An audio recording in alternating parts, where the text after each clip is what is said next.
We have a tough act to follow, but really we have a stellar panel here this afternoon. And we're going to be looking at how we should study the region 20 years after the fall. We're just going to go in the order that the names appear in the program.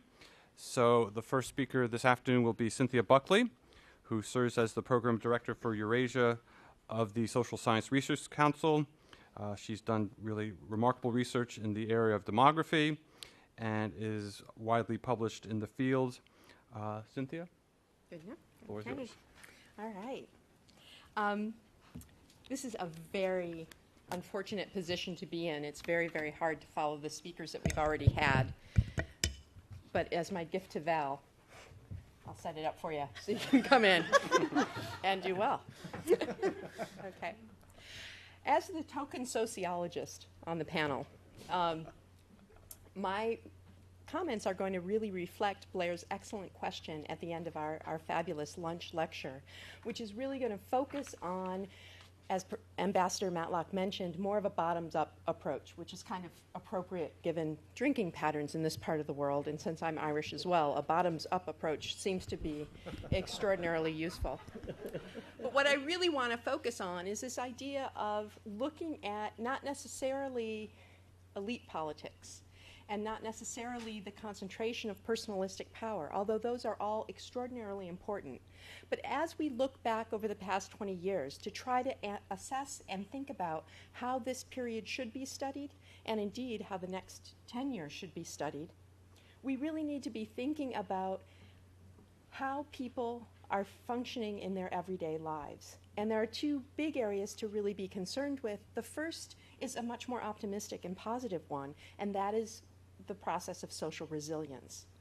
Indeed, when one looks at the last 20 years, the economic, social, political, and security issues that have rendered the states of the former Soviet Union extraordinarily problematic, perhaps we should change our questions to how do people survive from why haven't these regimes become much more stable? How is it that people in their everyday lives have been able to negotiate extraordinarily rapid changes in institutional context, and indeed a wholesale and completely uneven renegotiation of the rules of the game? Andrei Kortunov wisely mentioned this morning about this idea and the perception of fairness during the Brezhnev era or during the late socialist era. And I would tweak it a little bit and say perhaps not fairness, but people long for a time when the rules of the game were known. They didn't have to be fair, and they didn't have to be equally negotiated, but they had to be known. And the rules of the game needed to be known because it enabled the most important process for social stability, and that is one of social mobility. Certainly when we look across the globe, particularly to China, it is vexing to think about a country where there is such a mismatch between economic and political orientation. But what China has been able to do, how long they'll be able to hold it is another question, but they have been able to provide open access and open avenues for social mobility. In the past 20 years, this process, particularly in the Russian Federation, but one could argue very easily across the entire post-Soviet space, has come under great question. And indeed, social mobility by most indicators has declined substantially. Levels of living have increased. People are experiencing better material wealth. But in terms of hopes for the future, hopes for the next generation, and a clear understanding of the pathways that are going to be most advantageous for the youth to follow, there is a lack of consensus and indeed an enormous amount of confusion. That lack of social mobility, I would argue, hinders this process of social resilience because it takes away the hope that in the future things might get better. So the name of this panel was about how to study the former Soviet space. And there were three elements that I really wanted to focus on that link into those two processes. And it does have a lot to do with how Western scholars have approached this period of transitology, as Val has written eloquently about. But it also has to do with how we've seen social science develop within the post-Soviet space. And the three elements that I'd like us to think about our methods, orientation, and dynamics, or looking at processes rather than static assumptions about certain periods. The first element has to do with methods, and I think that it's interesting because it links into this idea of whether you look at everyday life, daily practices, individual behaviors, or you look at elite processes.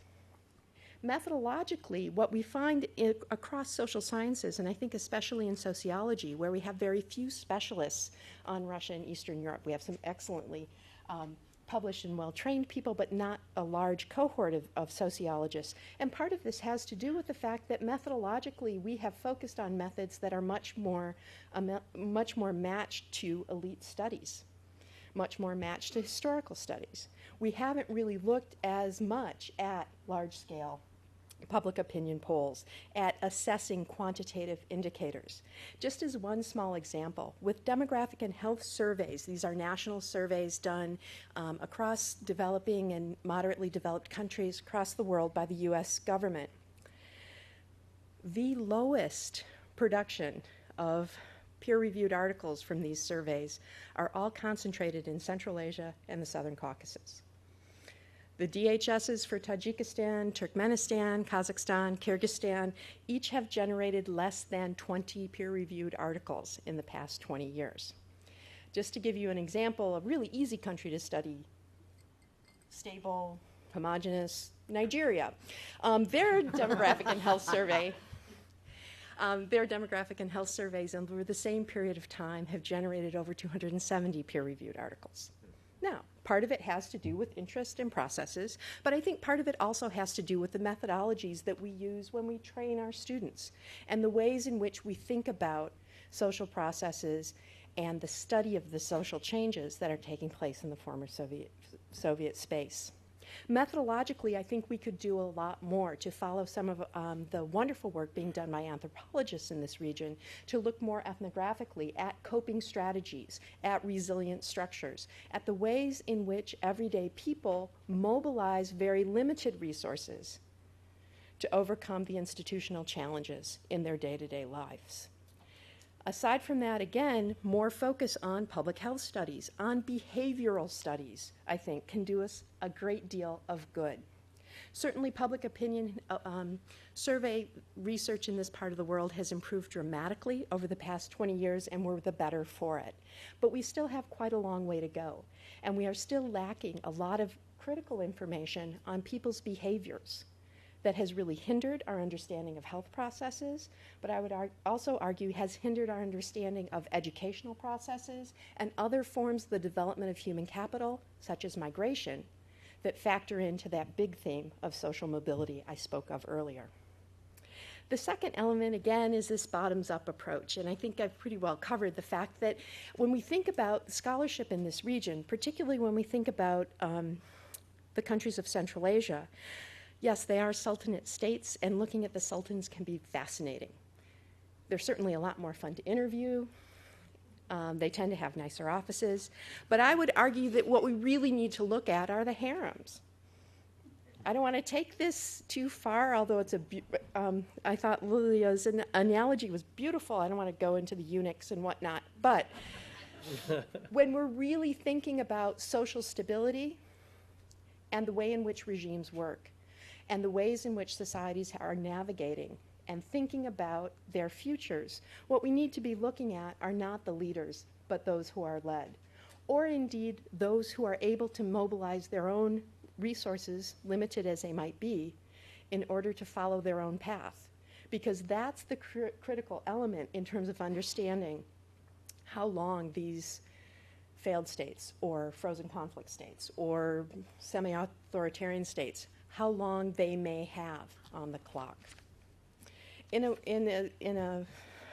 Again, picking up on Lilia's excellent presentation during lunch, what basically I'm advocating for is going down to the steerage on the Titanic for a couple of reasons. First of all, that's where they're going to get flooded first, but secondly, that's where the majority of the people are. That's where your ballast is.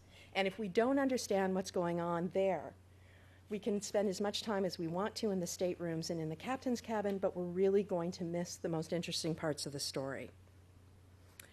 Third and finally, I think we need to look at ideas of dynamicism. We need to look at change over time. Again, thinking about how space is created and recreated, not necessarily in terms of official agreements, such as the Eurasian Union, but much more so in the ways in which people map their own destinies and think about the spaces in which they live. I take a very different orientation with the Eurasian Union approach. From my approach, I think what it's trying to do is to catch up with the imagined labor market space that exists for millions and millions of people in the former Soviet areas. They view their labor market as a Eurasian space. Powerful as they may be, particularly leaders in the Russian Federation, not unlike people in the government leaders in the United States, are incredibly ineffective in terms of intervening and changing individual behaviors in terms of migration. They cannot control migrants. The Eurasian Union will give them a way to try and control their neighbors and push the control of those migrants down to them. And I think that that's one of the unspoken themes that really comes through. But again, it's a theme that's only visible when we look at things from the bottom up. In terms of thinking about things in terms of dynamicism, I think it comes back to this general theme of resilience as well as mobility. Mobility over time in this region has been stymied. That's certainly true. It is perhaps nowhere more true than in looking at the behavior in the sphere of education. As was so wisely pointed out earlier by previous speakers, you can build as many Skolkovas as one wishes. But unfortunately, the enormous investments put into Skolkova rarely discuss the 24% decline in STEM-related majors in higher education in the Russian Federation, or more ominously, the 30% decline in the number of students majoring in engineering or any technical major in Georgia. When one looks across this space, it looks very familiar to most American educators, but the levels are much more acute. So again, we can talk about big initiatives and we can belay the fact that innovation is not bubbling up from below like we wish, but it's only really looking at the individual level behaviors of actual people living in these regimes that we can think about what the possibilities for development really end up being. And this brings me back to social resilience, because this is all about happy stuff, right? You can be resilient and people make their lives and they're mobilizing their resources. So following in from lunch, now I'm going to end on something a little bit more dire. 20 years after the fall of the Soviet Union, one wonders about the storage of resilience capital across the population. At what point do the stores and stocks of individual capital become so depleted that resilience is compromised? And again, I'll go to Central Asia for some examples here. Certainly throughout the 1990s, the extraordinary economic dislocations that took place in these countries were mediated by strong family networks. Many political scientists have very clearly argued about the strength of clan ties and the usefulness of these larger scale social institutions that enabled individuals and families to navigate the treacherous waters of the transition. When we look at Central Asian republics, particularly Uzbekistan, in the 2000s, what we see is a dramatically changed demographic landscape, While marriage had been fairly universal, now we have almost 7% of women over the age of 30 unmarried. As someone who spent some time after 30 unmarried in Uzbekistan, I think we can all agree that that's pretty much it. So we've got 7% who aren't getting married. This is unthinkable. This was unthinkable 20 years ago. What does that do for their storage of human capital in terms of generating their own social resilience? More importantly, when one thinks about existing unions, in Uzbekistan and probably much more acute in Tajikistan, we see that 37% of married women do not reside with their husband. Most definitely this is because they're in Russia. So it ties back to the Eurasian Union element. But it's the idea that, yes, they are in the institution of marriage and there is some social tie and they do get some sort of human capital benefit from having married status. But again, the resilience of the family as a source of survival through difficult economic times, again, is dramatically weakened. Over the last 20 years, when one looks across Central Asia, and indeed many areas of the Russian Federation, we see that family structure as a core source of social resilience has become much more tenuous.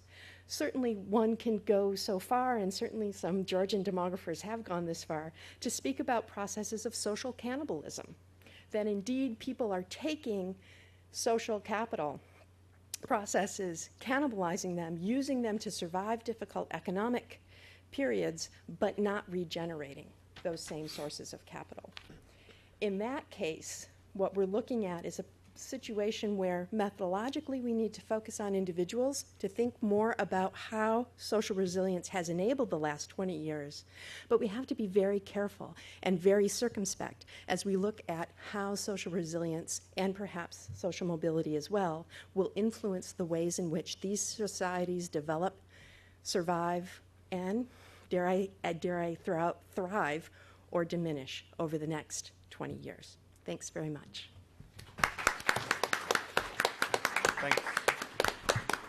Thanks very much, Cindy. Our next speaker is Valerie Bunz.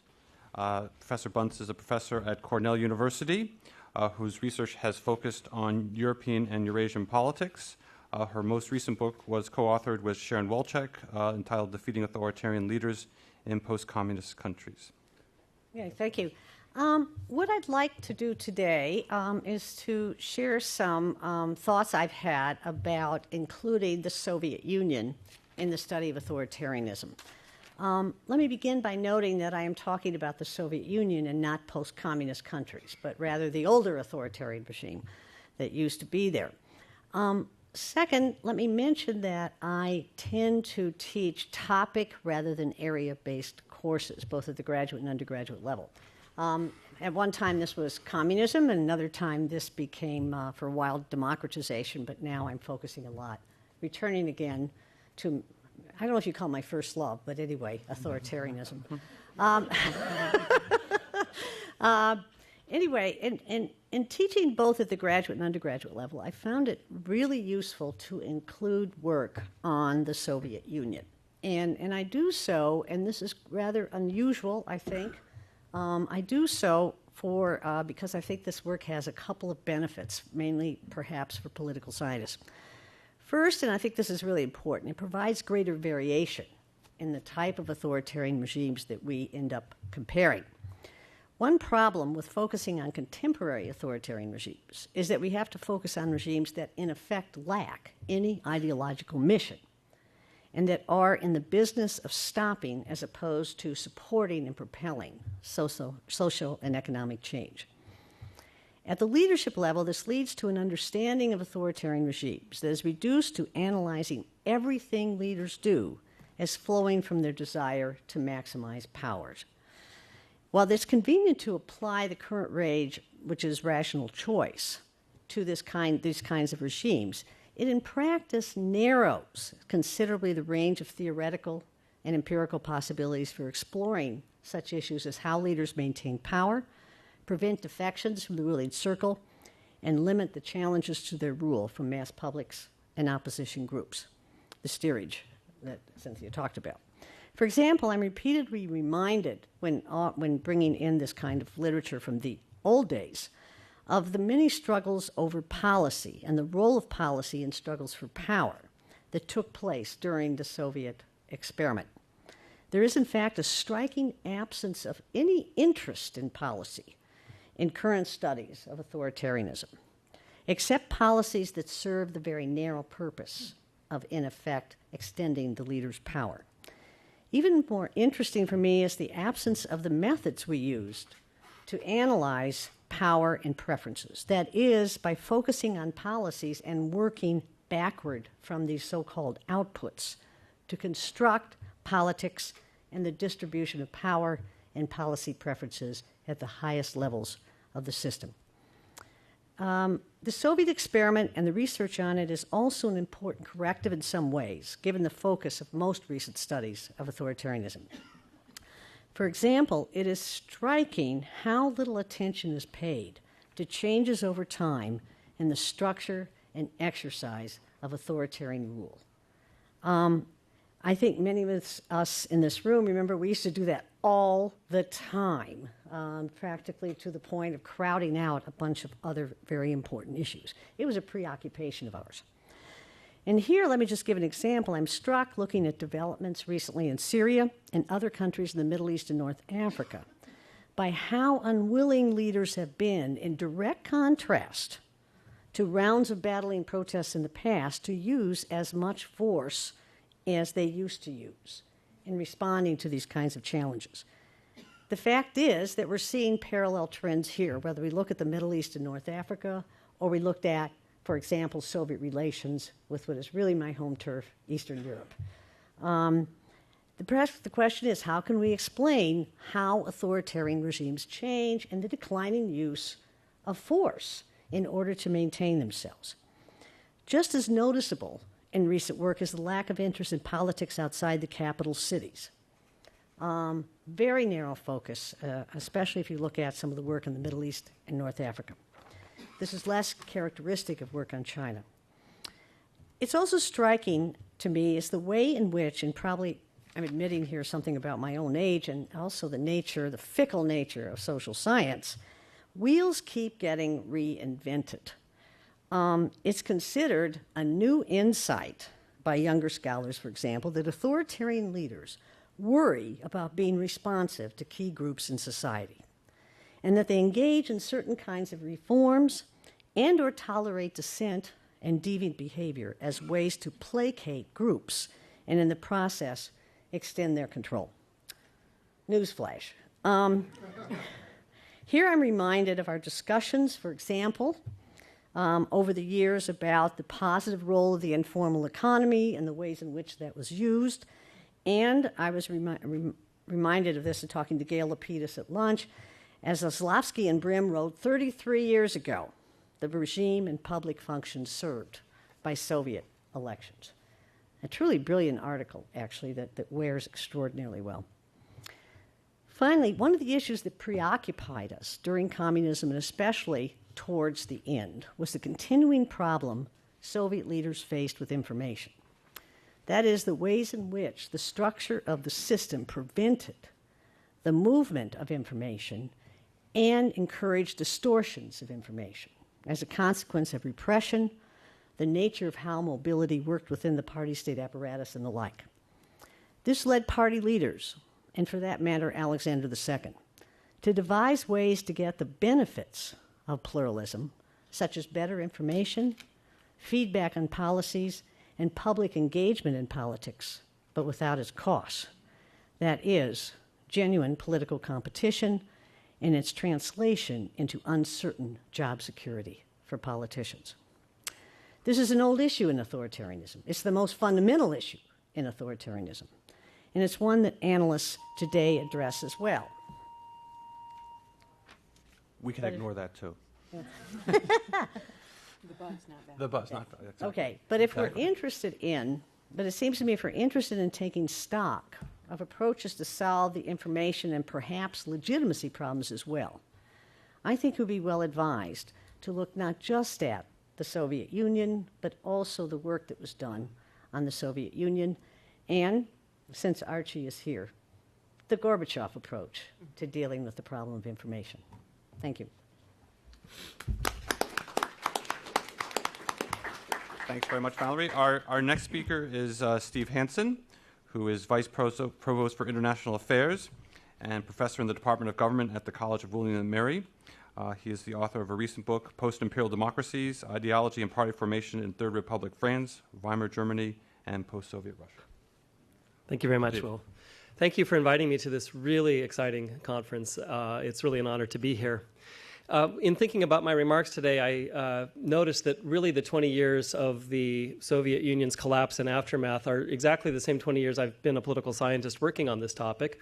So there's high stakes involved here, because if I can't figure out by now what I've learned, there would be a sad kind of commentary on academia as a life path.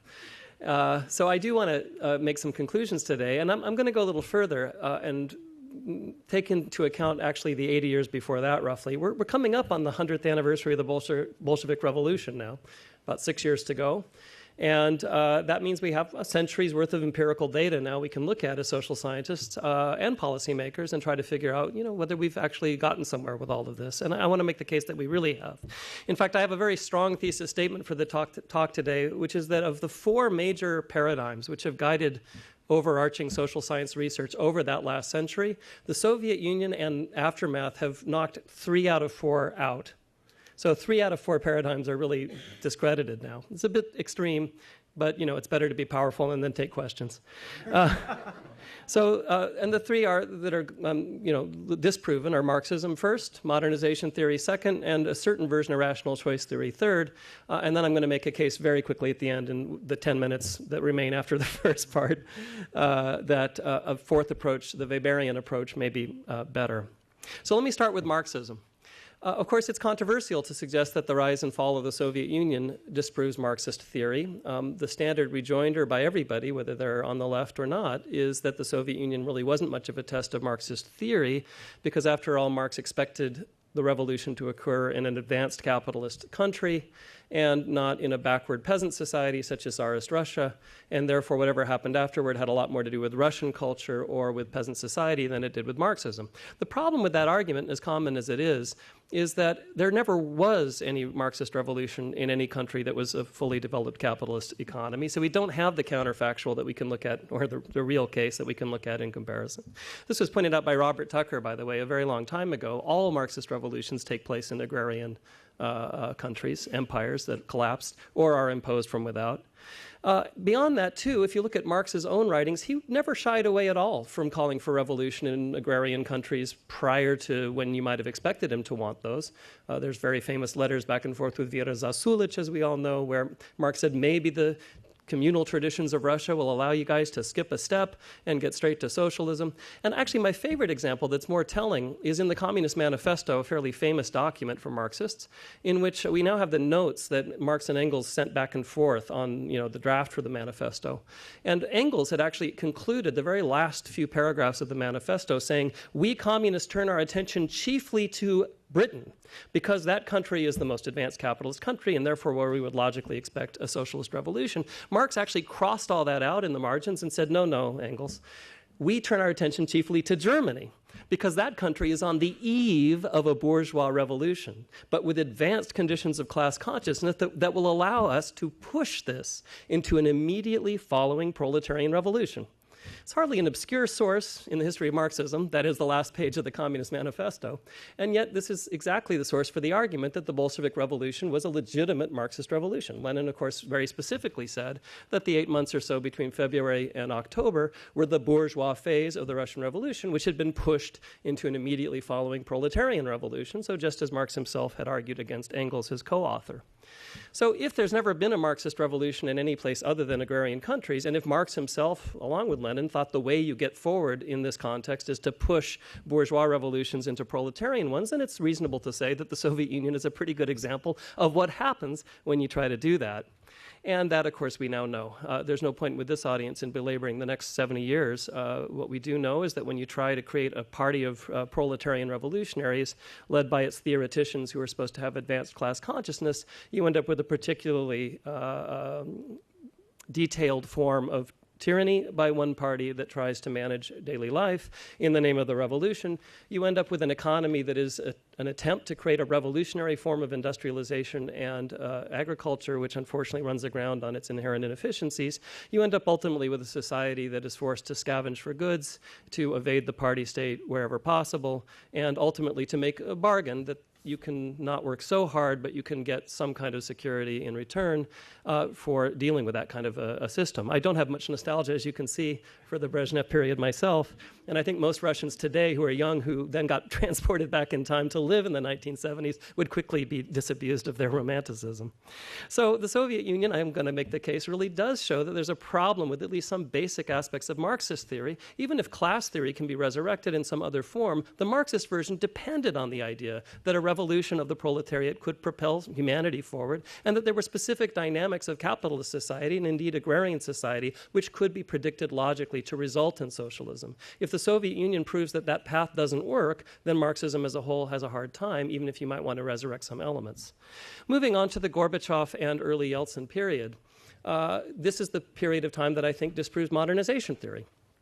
Modernization theory, that was, of course, the dominant view in Western social science in the 1950s, 60s, and into the 70s, somehow managed to stay around in Soviet studies into the 80s a little bit longer than it had been abandoned elsewhere.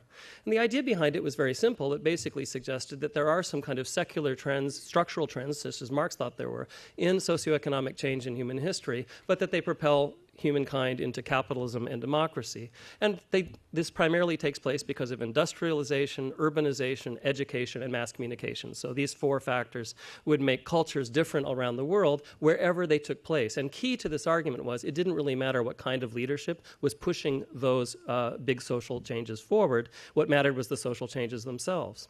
Of course, you'll know already the punchline here, which is that by the time the Gorbachev era began, the Soviet Union was a very modern society indeed. With at least 80% of its population living in cities by the end of the Soviet period, with universal literacy and education, with obviously mass communications.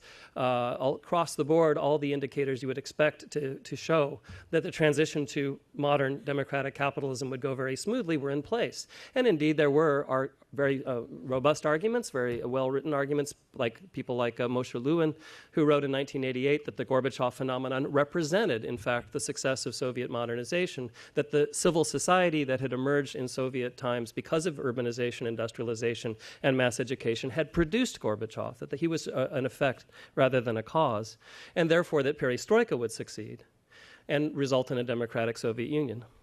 Of course, we know what happened instead. Leadership mattered a great deal. Archie and I have been debating for at least a decade now exactly how to interpret Gorbachev's socialism. We agree on more than we disagree. There's no question that he was trying to evolve out of an earlier version of Marxism-Leninism. But what does matter for this point is that the social changes that took place in the Soviet Union definitely did not help. There was no advantage whatsoever to having a big industrial sector in the Urals, for example, that had been designed in Stalinist times. If anything, the kind of industrialization and even the kind of urbanization in many cases that emerged in Soviet rule was precisely the thing that made it so difficult to have a transition in the Soviet Union as a whole into a modern kind of Western-style liberal capitalism. The same argument can be made about Yeltsin after 1991. In fact, the same arguments were made by modernization theorists. There was sort of a last gasp of modernization theory in 91 through about 93. Now the argument was made that at least the Russian Federation could transit to democracy fairly easily, because not only was it urban, educated, and industrialized, but it also had less ethnic differentiation than the Soviet Union, about 80% of its population being ethnically Russian. And if that were the case, then you could also discard that potential obstacle. Once again, we saw that the type of society that emerged in Russia as a result of Soviet modernization, a kind of mismodernization as it were, did not produce success along those lines. And civil society, instead of being robust, was rather weak, rather disjointed, and even to this day has a hard time competing with the state. Well, that brings us to the third phase, and I'm doing okay. Yeah, still got 5 minutes. We're dispensing with paradigms fairly quickly in 15 minutes, so please forgive me. We can only do so much in the short times allotted. So the third paradigm here is the rational choice paradigm, and this one is, of course, the dominant principle after 93, certainly in Western social science.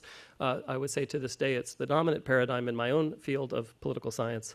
And the idea was that since we really couldn't look anymore at secular social changes, either from the Marxist or modernization perspective, where we should really look for success or failure in social and institutional change is the incentive structures that force rational actors either to respond in positive or negative ways, the institutions, especially formal institutions of politics and economics, that would presumably transform societies around the world, regardless of context, and this was crucial, into patterns that would be more efficient and more representative than the ones that had been cast aside. And there was a sort of mania as the Soviet Union collapsed and these new states emerged for the study of comparative constitutionalism, the study of different ways to design market institutions, whether financial institutions, forms of privatization, quite notoriously, with scholars looking all over the new Big N study of post-communism to do comparisons of which institutions would work and which ones wouldn't, based on the idea, again, that human beings are pretty much the same everywhere and will react to the same incentives. What we discovered from that exercise was something, unfortunately, that looks a lot more structuralist than those theories would have predicted, namely that every single post-communist country on the border of the EU, of the old EU 15 variety, has had no problem at all making it to stable capitalist democracy. And in fact, regardless of the attempts of constitutional order that were tried out, the different methods of privatization, the different methods of financial market production, everything else that was, by the way, bones of enormous contention, about whether the Hungarian model was better or the Polish model was better, or would East Germany succeed or fail. By now, nobody argues that there's a huge difference between Hungary and Poland in this macro comparison, especially when you look east to the former Soviet republics outside the Baltic states, where it's quite clear that despite, again, variation, which is there's a kind of uniformity in outcome that is quite the opposite of success in liberal capitalist transformation. Formal institutions, which were the heyday in the 1990s of political science in particular, but other social sciences, turn out not to matter much at all. The Constitution of 1993 can apparently be amended fairly quickly to produce new term lengths for presidents who come and go. If there was anything to kill constitutionalism in Russia better than the Medvedev period, I don't know what it would have been. By now, nobody could possibly take constitution seriously. And Lilia Shevtsova said at lunch, we now need to start over completely. It's a very telling statement. Remember all those debates, even in the Putin era, about the 1993 Constitution as a guarantor of stability for Russia. By now, there aren't too many social scientists left who think formal institutions are what matter for the Duma, for elections, for constitutions.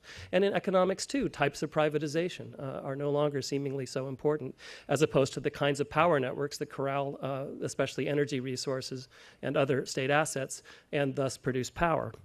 Well, if this little tour of paradigms is persuasive at all, it does cause us to take some stock of where we are, because Russia's a wonderful case to study because it destroys paradigms quickly, is one conclusion we can draw, which makes it fun to study this part of the world. Not so fun to live through it always, but definitely fun to be a scholar. And where does that leave us? After 100 years of the rise and fall of the Soviet Union and 20 years of aftermath, what we seem to be discovering is that there are patterns, certainly, of social and institutional change in this part of the world, but they don't reflect either any linear structuralist notion of how socioeconomic change propels humanity forward to any one result, nor does it seem to reflect specifically the kinds of rules that are formally designed and imposed on different societies. Instead, what seems to matter most are two things: subjective interpretations of the world by actors who think they can change things and then convince others to follow them, and the geopolitical context in which those actors find themselves in. So in other words, what really seems to matter is how people perceive the world and then the kind of what the world does to them, which is actually different from any of the other paradigms. I think this is what Max Weber was trying to argue for. By the way, right around the time this story begins, at the turn of the 20th century, somehow the road not taken, to quote our title of the conference, was to look at subjective orientations of individual actors and how their notions of how institutions should be drawn up, designed, implemented, imposed, enforced, etc., then run aground because political, economic, and social realities don't make those dreams always possible. The Soviet Union is a classic case of the subjective worldview of Lenin and those around him imposed through very explicit means on a society that ultimately couldn't possibly create a world of dynamic socialist competition in the longer run. And we know all of the pathologies of the economy and the polity that were created as a result. In the case of the post-Soviet Union, we have the fascinating case of a world that really does look like rational choice. That is, as many people have pointed out today, a world where ideology has gone completely and subjective interpretations of the world are much more materialist in nature. But the result of that is that you can't seem to mobilize collective action around any political ideals for long, and it leaves society basically unable to organize collective action against the state, which is able, through rational choice mechanisms, surely, to buy off opposition or find other ways to still sort of keep dissent at bay without providing any inspiring vision of the future. The problem, of course, is if the rational choice theory is what Russia looks like today and nothing can ever propel you out of it, it proves Hobbes right. rational choice by itself just gives you life that's nasty, brutish, and short, and doesn't actually provide an explanation for where new visions come from or new institutions.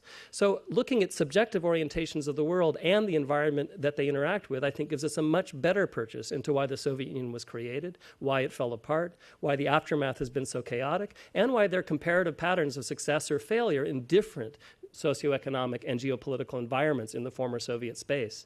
I think that we should, as scholars and policymakers, draw some conclusions by now, rather than, this is a point that Val made, reinventing the wheel, going back to exactly the same debates that people had in the early 20th century up through the more recent past. It's important for our generation that lived through and analyzed these events to make sure that the next generation doesn't forget what we learned from communism and its aftermath.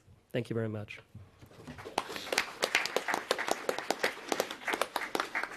Thanks very much, Steve. And our final speaker in this afternoon's panel is Charles King, who is Professor of International Affairs and Government at Georgetown University and is the author and editor of 6 books, including his most recent one, Odessa, Genius and Death in a City of Dreams. Thanks very much, Will. Delighted to be here. Thanks very much to the organizers for inviting me, and I'm particularly honored to be at this table with folks from whom I have learned so much. Everyone seated here has been extremely instructive to me in their own research. Steve began in the confessional mode, and since I teach at a Jesuit and Catholic university, maybe I can begin in the same way. The first time I set foot outside of the United States was to the Soviet Union in 1987, a time when change had already begun, a time when it was palpable and in the air. I then began graduate school in a 2-year master's program, actually, in 1990, in a program that was called Soviet and East European Studies. Archie, my supervisor, will remember this. And then did some quick steps a year later and changed its name to Russian and East European Studies. I think all of us, though, over the last 20 years have been, in some ways, because of the experience of those 2 decades, become accustomed to dealing in macro-level change. That is, that's the thing we think that we study in looking at Eastern Europe and Eurasia. And the main point I want to make today is that I think that kind of orientation is over.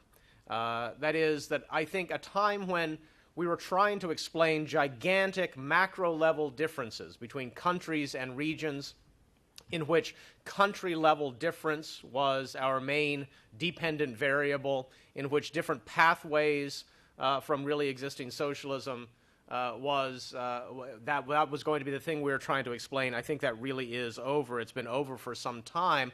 I think the field overall has perhaps been a little slow to catch up with that, however. I want, though, to address in particular 3 issues that have informed some of the work that I've done and that I think I know best when it comes to thinking about where we've come over the last 20 years or so and where we might go intellectually in the future. One is the question of regime transition. A second has to do with nationalism and ethnic politics, and the third has to do with violence. So first of all, on the question of regime transition, if the last 20 years were a Beckett play, we would probably call it something like Looking for Kyrgyzstan. That is to say, and Beckett plays only seem like they last for 20 years. They really don't. And by that I mean, I think because of our interest in macro-level change, we have constantly been searching for the case that would show most of our kind of base-level assumptions about that kind of change to be wrong. That is to say, we've been looking for the incredible outlier. But that outlier, I think, has turned out to be incredible and elusive.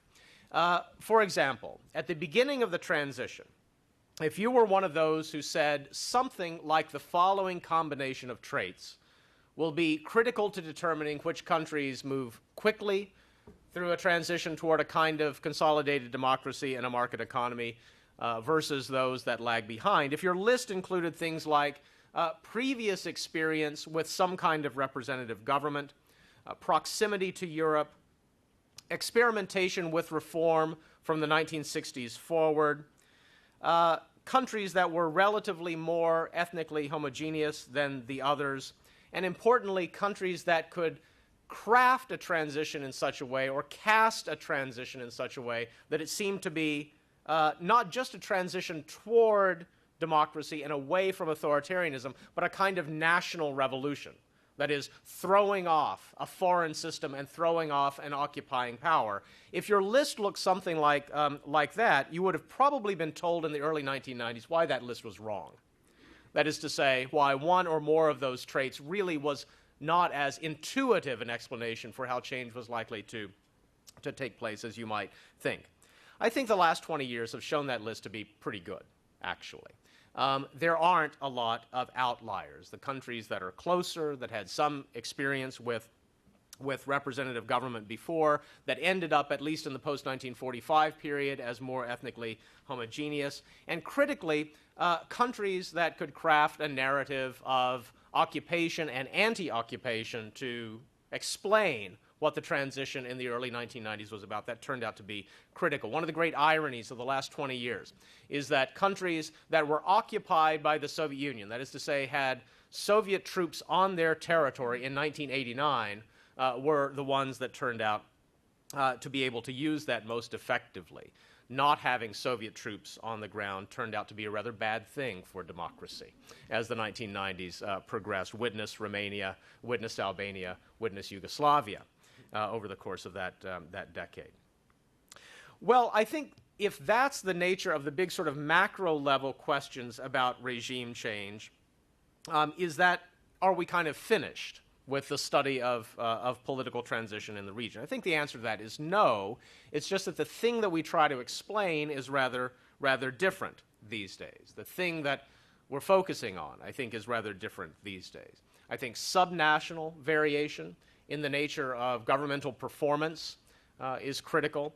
I think looking at levels below the nation state, looking sectorally at different kinds of institutions and the way that they perform, and thinking about, of course, democracy as a kind of continuum, just as authoritarianism is a kind of continuum that exists not just at the national level in different kinds of forms, but exists at the subnational level in different kinds of forms as well. The second point has to do with the nature of nationalism, or what we called in the Soviet period and the early post-Soviet transition the nationalities question in Eurasia. And Gail Lapidus is here, who wrote so much, so importantly on that topic. There was what I'll call a kind of puzzle of the nationalities questions, or a whole cluster of puzzles to the nationalities question in the late 80s and very early 1990s. That is, first of all, why an issue, an identity, a form of politics, a form of thinking about one's history that seemed to be so important to us in the West, nationalism, the nation as an organizing principle, seemed to be so unimportant in a country that had spent so much time trying to build precisely those things institutionally. That is, in a country that was a kind of affirmative action empire, as a famous history tells us. Why was it the case that in the late Soviet period it took so long for the power of that issue to dawn on political leaders? Secondly, however, why was it the case that if indeed the Soviet Union had been an ethnicized state, a state deeply productive of ethnic identities, and institutionalizing those ethnic identities in everything from official dance troupes to the very federal structure of the state itself, why was it the case that the Soviet Union experienced so little in the way of actual ethnic politics during and after the breakup? Now, that may sound odd that I'm suggesting that it experienced very little in the way of ethnic politics, but of course, as Georgy Derlugyan and others have reminded us, the Soviet Union did not break up into ethnic groups. The Soviet Union broke up into federal administrative units, even in the unrecognized states of Eurasia, with one exception. All of those had some kind of federal administrative status before the Soviet Union broke up as well.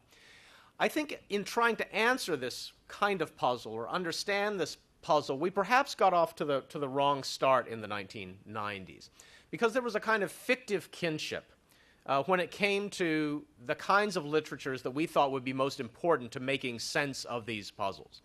Because the Soviets talked about something called the nationalities question, because Communist Party leaders decried something called nationalism, because their opponents, lower-level leaders within the Communist Party, celebrated the idea of nationalism and seeking to break with the Soviet center, we believed that quite reasonably something called nationalism, or the study of nationalism, would be the place we would go to understand those phenomena. And so, being good social scientists, we went to Gellner, we went to Hobsbawm, we went to Benedict Anderson as a way of trying to make sense of these problems. What I would suggest, though, is that that fictive kinship between the phenomenon on the ground and a similarly named scholarly literature about it set us off on the wrong track. Why is that? Well, because I think that literature, as wonderful as it is, tells us very little about precisely the thing we really wanted to know about in the late 80s and early 1990s, and that's social mobilization and the reasons for dynamics of engines of socialization. We thought we were seeing one phenomenon. In fact, I think we were seeing a rather different one. I think that puzzle continues even today, in fact, because I have been part of the encouragement of the cottage industry of nationalism studies over the last 20 years, and I think that's been actually a rather important thing. The organization, the Association for the Study of Nationalities, which is going strong and looks at ethnic politics and nationalism across Eurasia and beyond. While I think that still is important, the great fact, it seems to me, of Eurasia these days is the paucity of ethnic politics in the way that we would understand it in other contexts. Actually, this is a point I've made in another context, but let me make it again. That is to say, the relative absence of ethnic political parties, something we might not have predicted 20 years ago across Eurasia. The relative decrease, actually, over those 20 years in ethnic mobilization, clear political or social mobilization along ethnic lines, with some very important exceptions for Ghana Valley and elsewhere. The relative absence, except in a few instances, Dagestan, for example, of what we might call a politics of ethnic balancing, being very careful to have members of select ethnic groups fill particular roles in the state or government. Forms of ethnic politics that, from Nigeria, elsewhere, we see are fundamental to the way we organize states, create functional societies, create a sense of social stability. That, in fact, has been relatively absent, I would argue, in Eurasia.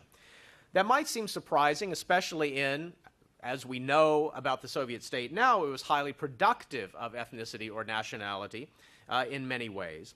But one of the Soviet legacies, in this case, I think one of the beneficial legacies of the Soviet Union, was the way in which it territorialized that nature, the nature of ethnic identity, precisely because the chief instantiation of ethnic identity was a place in the federal system that actually ended up removing from the sphere of political contestation, social mobilization, ethnicity as a category of analysis or practice, actually.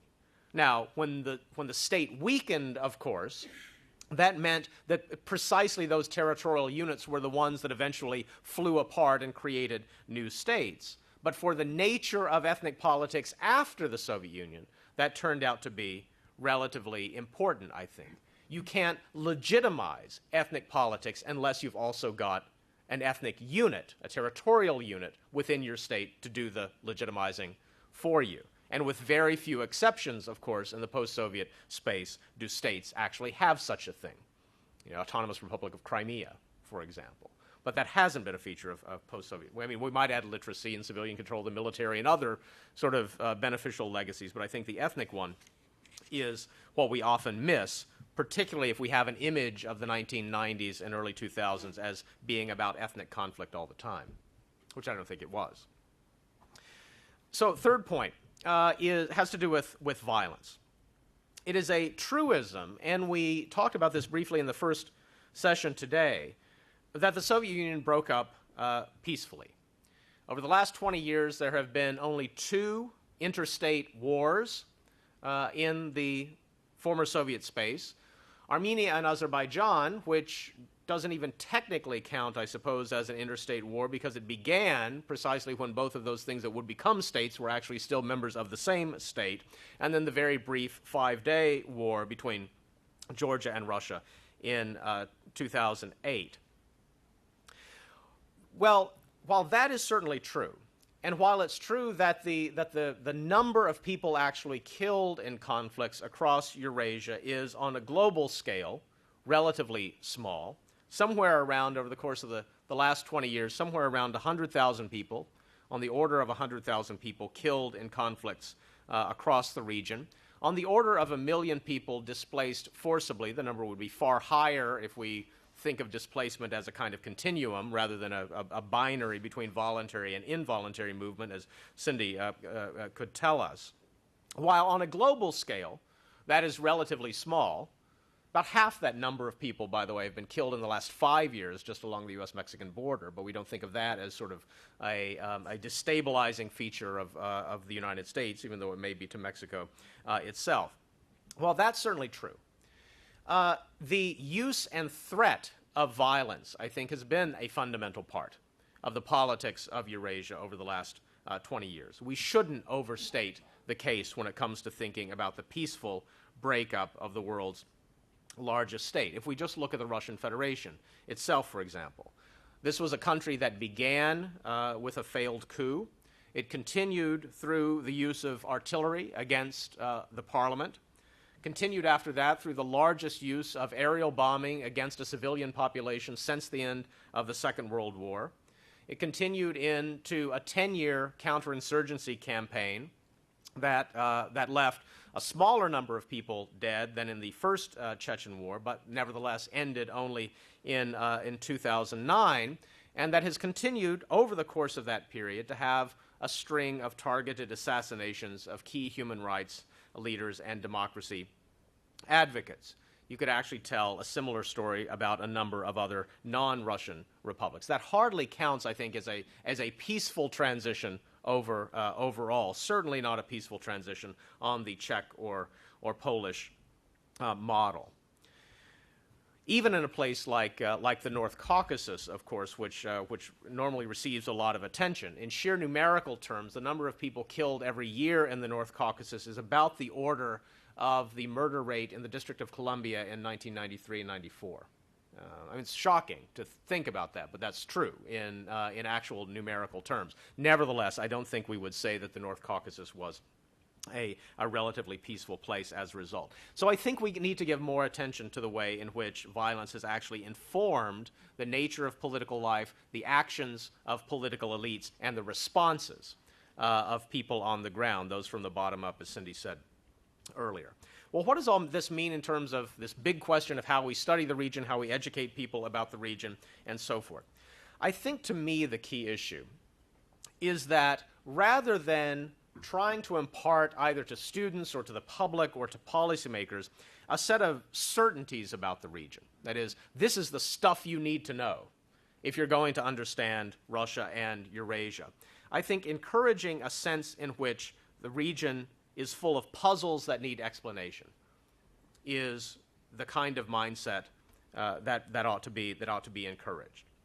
I mentioned already in the question of regime transition, but the puzzle of why you get different levels of responsiveness, vastly different levels of pluralism, depending on the level of analysis within a particular state, depending on the institution within a particular state, depending on the sector within a particular state, below the national level. Why does that take place? What patterns emerge? In the case of nationalism, looking at those instances of ethnic mobilization or national mobilization that failed, the ones that never really quite got off the ground, I think that's not received enough, nearly enough attention. It gives us much more purchase on the relatively few, actually, that did, in fact, get off the ground in the late 80s and early 1990s. And then, in the case of violence, that combination, learning to puzzle through that combination of opportunity, organization, and resources that actually are the things that determine where violence occurs. We have this idea when we study violence that if you get people mad enough, there's a kind of continuum between social mobilization and anger and violence. That You get mad as hell and then you kill somebody. Sort of the continuum between those two things. It very rarely works that way. You can have people who are very, very mobilized, very, very angry, and violence never breaks out. It's some combination of opportunity, organization, and resources that allows this to happen. One fantastic model of all of these questions, actually, I think, is what our colleagues in South Asian studies do these days. On the violence front, I'm thinking in particular of the work of Steve Wilkinson at Yale, which I would recommend to you if you haven't seen. Some fantastic reanalysis of the origins of violence in 1947 and 1948 at the time of Indian independence leading up to partition later.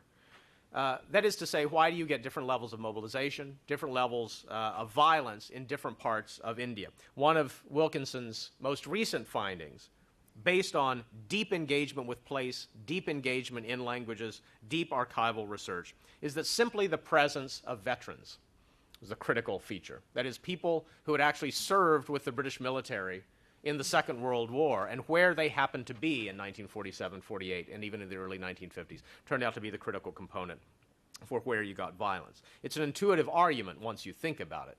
If you're interested in places where people learned to kill most efficiently, it was precisely in those areas where people had the most skills on offer.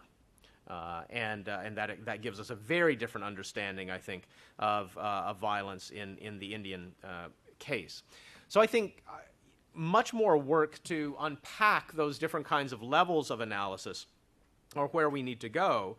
And in fact, in some ways, that's an encouraging way to start the next 2 decades, if you like, which is to say that the puzzles haven't quite been solved. There's just a whole new set of puzzles that perhaps over the last 2 decades we haven't given sufficient attention to. Thank you.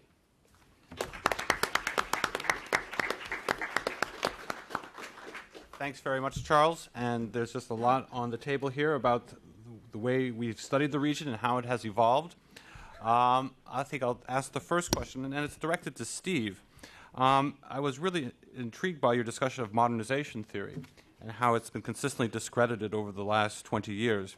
And yet this is exactly what they've seized upon yet again. I know the title. So why do the Russians keep going back to modernization after, as you so clearly shown, they might want to try something else? I was really amazed when that slogan was chosen for exactly that reason. I mean, it's a strange slogan because it really shows how useless everything was for the last 100 years. I mean, if you say we need to be modernized, in Russia after...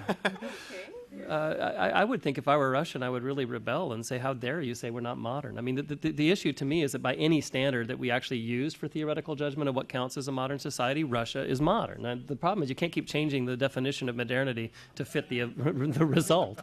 Now, that happens a lot in that kind of literature. You've got people switching back over into a kind of, for example, Huntington is the most famous example. You start with modernization theory, and then if you get a country that just oddly enough doesn't seem to end up with anything civic or anything, modern, despite all of its industry, you say, well, that's because Orthodox Christian culture, prevents the full modernization of civil society. But that, of course, is just tautological. I mean, it's the equivalent of the famous broken clock that's right twice a day. I really like that analogy. If you just keep saying Russia has a terrible culture for democracy, you're going to look really right when everything's going terribly, and then you'll look really wrong when Gorbachev and Yeltsin are trying desperately to create, more liberalized systems. I mean, if civilizationally Orthodox Christians could never democratize, why would you even have these leaders coming to power with massive social support and doing things, for example, the Chinese never did? I mean, we sort of forget that the Communist Party dictatorship doesn't necessarily have to try liberalizing. It can just go with markets instead, and it's a different path. So if you look at civilizational variables, you just can't explain this stuff. I think, by the way, it was a very weak slogan for Medvedev. It didn't take off. I mean, there were people sort of hoping it meant something, is how I would describe it. Liberals in the intelligentsia who said, well, it's better than Putin, and maybe there will be something there. And then occasionally there's a blog entry about how awful Stalinism is. And, it looks like Medvedev might have some chance to push the discourse a bit. But it wasn't anything that inspired young people to get on the street. Yeah. Far be it from me to defend modernization theory. but 2 things. One thing is, one of my favorite Czech economists used to say, there's nothing like communism for producing the museum of the Industrial Revolution. Modernization, I mean, the Soviet Union was pre-modern in many ways. I think if you went from the Soviet Union to Eastern Europe, I mean, there's modernization and there's modernization. And Eastern Europe was certainly the northern tier, especially plus Slovenia, Croatia, if you want to talk about the Habsburg Empire. At any rate, much more modern. It so happens that there is, unfortunately, once we extend ourselves beyond the Soviet Union, an uncomfortable correlation here. But what do you mean by modern, is the question? By modern, I mean socioeconomic development. The literacy rates don't vary enough, but socioeconomic development, male life expectancy, a variety of different indicators. I'm thinking of Daniel Lerner's work. I'm thinking of all that work in the 60s and early 70s. The creation of a modern Middle East. Remember that one? Yeah, that's strange to look back on it. So I'm not talking about modernity in a kind of ways in which, for example, political theorists sometimes talk about it, but I'm talking about it in terms of indicators of socioeconomic development. I guess the point, I like debate, it's a good thing. I mean, I think that really the indicators for Russia and the Soviet Union were pretty high. I mean, by the standards that people were using. I'm sorry, but not compared with the northern tier of Eastern Europe, they weren't. Well, the northern tier of Eastern Europe has been uncomfortably successful from a modernization perspective in the transition to democracy. Well, we'll as talk has more. Slovenia, We could which continue is the this richest of them all. To be continued. Yeah. Archie. For infant mortality. I'm not. Got it. Yeah, infant mortality. Thanks, I wanted to come in and debate between you. Thank you, the panel, very much. Very, very good presentation from all of you. I agree, actually, with Steve on the political development thesis being somewhat discredited, because when the impetus to reform came when there were economic setbacks. I mean, the beginning of the Czechoslovak reform movement was a negative growth rate in Czechoslovakia. Stagnation in the Soviet Union was one of the main stimuli to perestroika. The one exception, I think, where I think the political development thesis had something in it was on education, that there was a social base for perestroika. The institutions were incredibly important. All these people with higher education. Now, against that, you say, well, if they were so important, then why are they not doing nothing now? Well, I think there we've got to remember one of the things they wanted was freedom to travel, freedom to read what they wanted. We've got the internet now, the freedom to see what films they want to see. I mean, some of the things that they missed, in which they could see their Western counterparts having, they've still got, in spite of all the setbacks to democracy and the lack of political pluralism today. So that seems to me the one bit of the economic development equals political development thesis, most of which I think is wrong, which still holds water to some extent.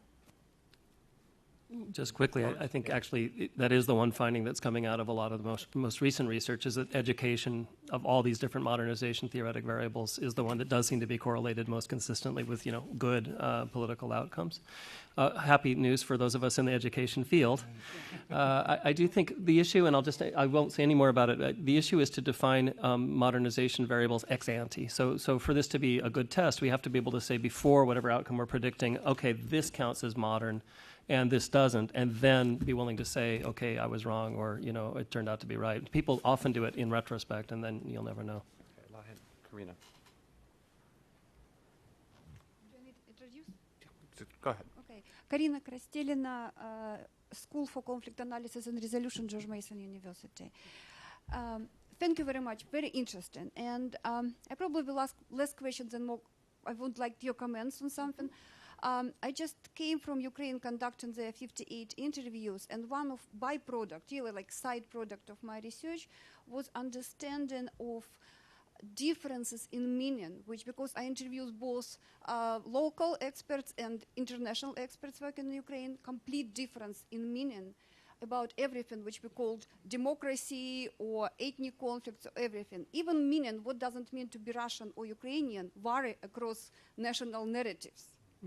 And how this is an issue. That's why, Stephen, thank you very much speaking about Weber. Thank you for bringing it here, because it's exactly what should be one of the major issues now. It's meaning making. how meanings make through this process of transformation. That's why your up, down, like all these approaches are extremely interested. And second, what I want you to comment is possible about objectivity in studies, because majority, what I found again in my research, is studying international experts working in Ukraine. Many of them come in with particular, I could not say agenda, by some view, how particular country should be developed, how we as researchers which coming from other country, how we should deal with such types of scholarship, which is coming from the soul maybe, from beliefs, but still propose particular views and particular ways how country should be developed. Thank you. Who wants to take any comments? Excellent comment. Good. Okay. I think Mark. Agree. Right here. The panelists seem to agree, and we're moving on. That was great. Actually, maybe we'll say that. Cindy and I at lunch were talking about kind of about this issue in a way that I think there is. I think one thing we've learned, particularly over the last decade, is the real importance of when researchers go to Eurasia and engage with really new communities of social scientists on the ground, the very important role of speaking a kind of common language. And I don't mean speaking Russian or Ukrainian. I mean speaking a language of method, a language of concept, and so on. And, you know, the programs over the last decade, I think, that have been very important in trying to develop that, have done more to increase ties between scholarly communities in the West and scholarly communities there than virtually anything I think we've done in the past. I'm thinking in particular of the Caucasus Regional Research Centers, which are critical in training a new generation of people in social scientific methods, both quantitative and qualitative, on the ground. That, I think, will kind of knit together our communities in the future. That's good. Right here. I'm Mark Field from the Davis Center at Harvard. On a lighter but serious note, I would like to just put your attention on an aspect of the Soviet system, which I studied from days from 1948 on. Is what I call curtain irony, the anecdote as the antidote. The one that I like best comes to 1940, when Stalin introduced very harsh disciplinary measure for the labor force. If you were late by more than 20 minutes, at first you were sent to jail after a people's court. And then they decided that was silly because you lost the labor.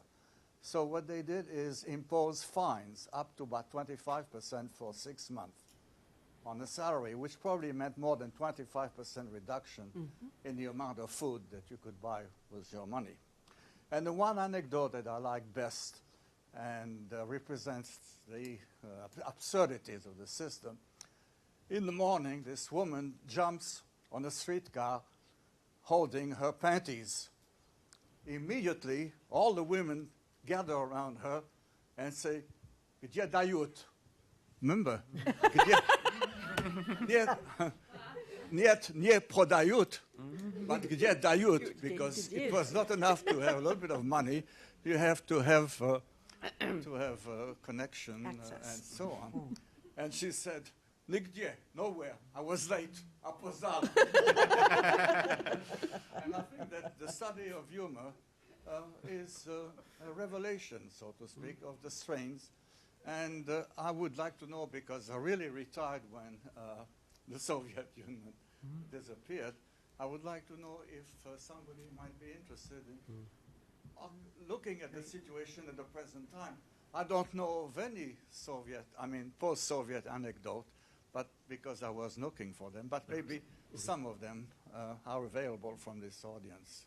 And thank you very much for your attention. Anyone have any good anecdotes? Great.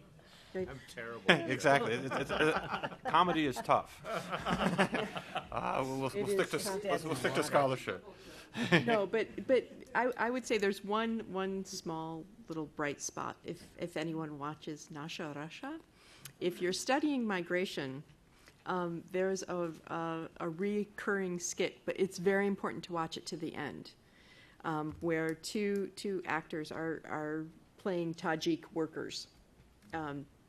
Who are always getting everything wrong and everything's terrible, playing up on ethnic stereotypes, really lowbrow humor, and certainly quite racist, until you get to the end. Because when the Russians leave, they sit down with each other and discuss French philosophy, or deconstruct the meaning of why. This is from Monty Python. Yes, it was fabulous. You know what I'm talking about?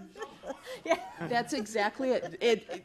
It's taken exactly from there, and so there are again ways, I think, that for popular audiences, and again people in constructing meaning in their everyday life, know that this is a horrible issue and know that this is something that evokes very strong passions, but at the same time the ability to laugh at it, I think, is invaluable, and really kind of the inculcation of resilience. I have witnessed a lot of satire directed toward Mr. Medvedev, but I think Mr. Putin has a thinner skin in terms of dealing with satire. In the back, David, then Tatiana. Yes, I'm David Abramson. I'm an analyst at the State Department. My question, you're talking about how we heard at the lunch talk that the amount of money and resources that are poured into building up repressive structures in these states, and we're also talking about you're talking about on this panel how there has been very little cross-border conflicts as much as internal buildup of repressive structures and violence within by the states. So I'm just wondering, and I work on Central Asia, and it's very clear that that's what's happening there. Many in Central Asia are afraid that Russia is going to reestablish its empire at any moment, any year, and it just strikes me as so Russia is so reluctant to do that, whether using a multilateral umbrella or doing it on their own. But I'm just wondering, over time, and I'd just like to get any of your perspectives, maybe we were looking at the nationalism question too early on, and maybe 20 or 30 years after what we saw happening in Yugoslavia, when these regimes exhaust their resources, when we start to see successions, maybe a post-Soviet generation, a transition to that, maybe nationalism is something that will rear its ugly head to deal with the borders that were never questioned and have not yet been questioned, that have been inherited from the Soviet period. So I'm just wondering, I don't have a position one way or the other, but I'd like to hear what you think about this. Yeah, just a couple of observations as a Yugoslav specialist. I think one of the most important points to make about what happened in Yugoslavia was the way in which leaders used nationalists to demobilize the liberal opposition rather than to mobilize publics. I think that other side of nationalism, its political purposes, in terms of demobilizing sets of players who threaten leaders and make challenges to them, is extraordinarily important. And so when on the table, and this argument, by the way, I want to give a correct thank you to Chip Gagnon for making this argument better than anybody, that when regime struggles are on the table, and that can happen anytime, nationalism can become a weapon, not so much in terms of mobilizing support, but the ways in which, and this is the classic Milosevic strategy, the ways in which a very large, very powerful, very practiced, very rich Serbian liberal intelligentsia ended up being defanged, divided, fragmented, demobilized, very much by what Milosevic did. And so I think that's always, that type of nationalism, that use of nationalism, is always possible. Let me say something else, too, that I think I was part of this industry that developed of explaining variation in outcomes across the post-Soviet space. 27 at first and now 29 cases where we get to compare. The problem is that as social scientists, we don't know, and this brings us back to your question, we don't know whether we're talking about different outcomes or different timing of outcomes. In short, we don't know how provisional, how much we're shooting at a moving target, et cetera. And part of what Charles was saying, I think, in his comments, which was really, I think, helpful, especially for me thinking about this, is that we thought it was over in 93. Mm-hmm. And we thought we had this set piece in 93. Then it turns out that it's not over, and it turns out that a lot of different things have happened. That the easy transitions, well, they were sticky. None of the rest. And they moved all over the board. And so your comments about nationalism, about issues of cross-border conflict, the differences between internal versus external kinds of conflicts, et cetera, I don't think we can close the book on that. I think we saw a first round, and we know it's associated with times of significant political, economic, and social change and border blurriness, you might say. And we know that it follows those cycles. But it could be reintroduced under different guises and under different kinds of opportunities. Yeah, I mean, I think I agree with that. Val has written wonderfully about the power of institutional incentives, and I think we know from that work, from Phil Roeder's work and so forth, you have to, in most cases, have a set of institutions that are there to mobilize people, provide incentives, before you get sort of secessions. The single greatest predictor of, having a secessionist problem is having what Phil Roeder calls a segment state, beforehand. And interestingly, and this is perhaps, again, another legacy of the Soviet system, is that it's very rare to have that in the post-Soviet states. So I think my initial sense would be that version of what we label ethnic conflict, secession, and so forth, is not the issue. That doesn't mean a border dispute or whatever in the future couldn't be. The other dimension to this that, again, has been one of those dogs that didn't bark is, we were all terribly worried about what David Leighton called the beached diasporas in the early 1990s, particularly that magical number of 25 million Russians who were supposedly floating out in Eurasia, desperate to have the Russian state come to their rescue in some way.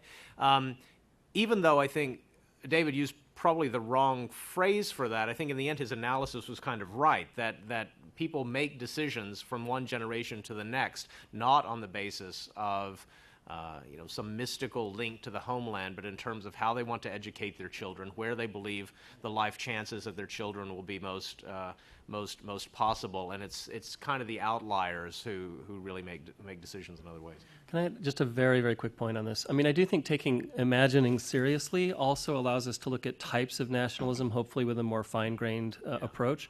So, nationalism per se varies so much that it may not tell us a whole lot analytically. Just having your own state seems to have an effect. People like to have one. I mean, it's better to have a state than not. And even in a place that was completely artificial, suddenly you say, well, at least I've got Uzbekistan, and it's always been there since Samir Timur, and my kids know that now. And people start learning the anthems. So there's that.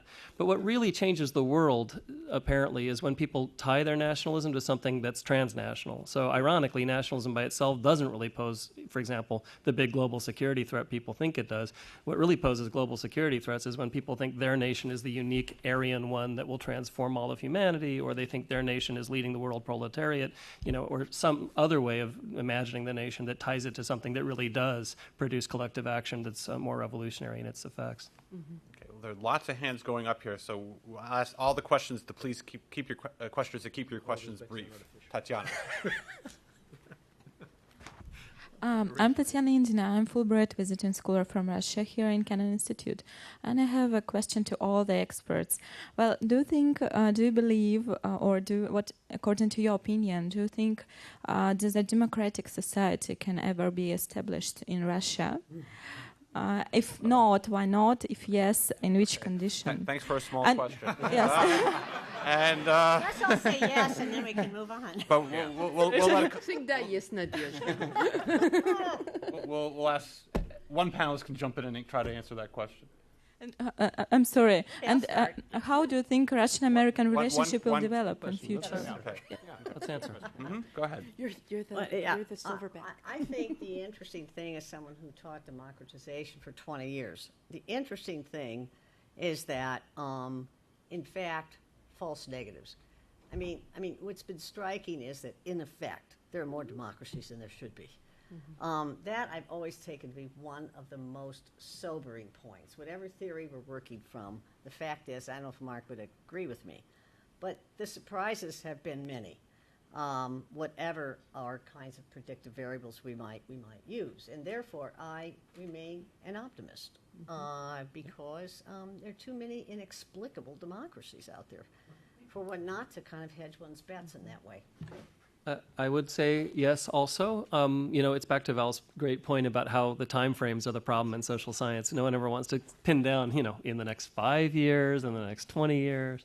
If we say someday, then of course, clearly it can happen. I think the near-term prospects are pretty bad.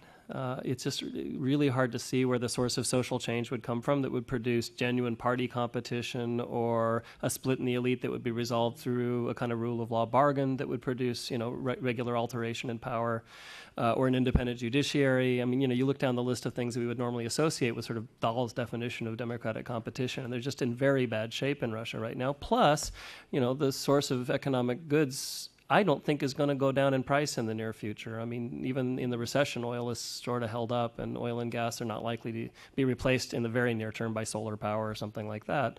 That, by the way, would change everything in Russia if we actually got a renewable source of energy that transplanted, fossil fuels. But I don't think that's too likely. So if I'll put myself on the limb. I think we can pretty much date 2 6-year terms. So 12 years, I don't think there's a whole lot of chance.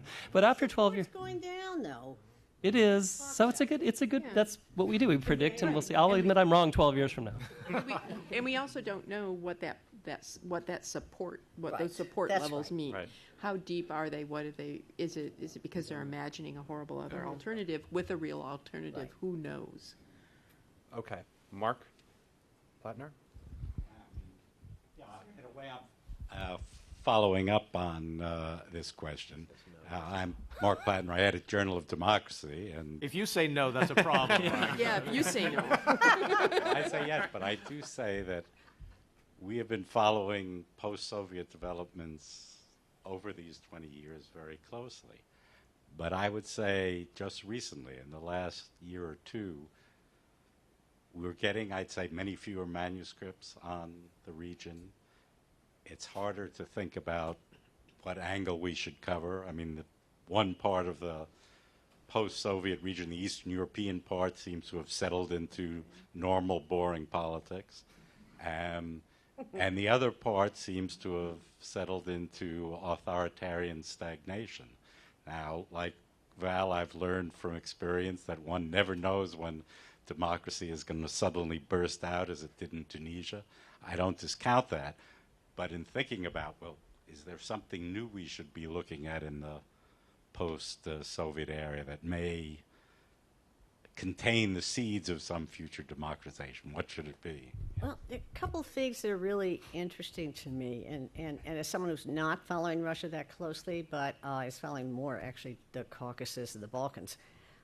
One thing is that it's very interesting looking at patterns of Russian public opinion in two kinds of ways. I have a doctoral student who is working on that and is incredibly high-tech working at it. I'm very impressed with how he's managing it, because one of the things that's really incredible about the Russian case is the time series on public opinion and the fact that you've got some panel data on top of which you have similar questions being asked over long periods of time. And so what's interesting about this is that a couple of things. One thing is that when the Arab Spring happened, Russian public opinion support for political protest jumped by 20%. It's very interesting that we always have to factor in, I think, awareness of external events now in a way that wasn't true at the early stages of democratization. So that's one issue. The second issue is that, I think there are indications of splits in the elite. And I would certainly, pay some attention to that. I found Lilia's comments on Ukraine at lunch to be very close to my own reading of it. There are many ways to be nervous about what's going on in Ukraine. But that split in the elite is a great insurance policy for how far certain forces within Ukrainian politics, I think, can go. And that would be the interesting thing to look at for me. Right down here.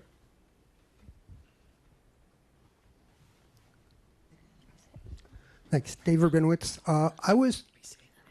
Valerie just mentioned the stories of Arab Spring changing public opinion, and Steve Hansen discussed several paradigms, none of which seemed to work in explaining change, and he didn't mention one paradigm which seems to be very important, and that is the issue of stories and role models that appear in the media. It's been shown that there's been substantial differences, for example, reduction in female fertility in South America as a result of telenovelas. And in the U.S., the whole attitude towards gays and lesbians has reversed since sympathetic role models have appeared on U.S. TV. I was wondering, does anybody know what kind of stories and role models are showing up in the former Soviet Union? That's a great question. Good question. Yes, the ubiquitous Eurovision. There's actually a very promising young graduate student we were fortunate to have at one of our meetings recently on youth and social stability, looking at Kyrgyz and Kazakh literature aimed at young women.